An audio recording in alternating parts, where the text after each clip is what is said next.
Hi there and welcome to Hyundai Power Products. My name's Adrian and today we're going to show you this new product. So this is the HYW4000DE2 diesel powered pressure washer. This machine, as you can see, has a 456cc single cylinder air-cooled diesel engine, really robust job, and a genuine Italian AR pump. It's built for work, this thing. Really sturdy frame, good wheels, good kit, good hose, good lance, everything's good about it.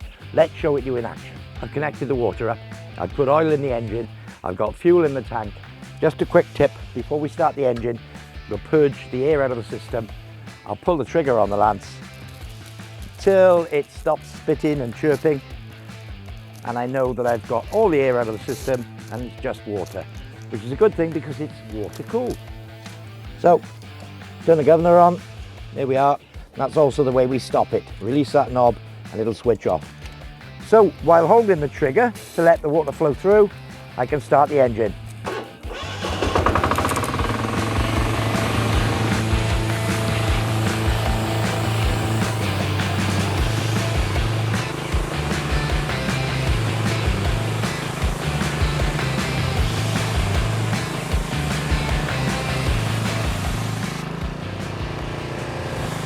So I switched the machine off on the governor, and what is important is to relieve any pressure in the system before we try and disconnect all the fittings to store it. Well, I do hope you found this demonstration useful. It's a really great machine. For more information on this or any of our other products, visit www.hyundaipowerproducts.co.uk. I've been Adrian, thanks for watching.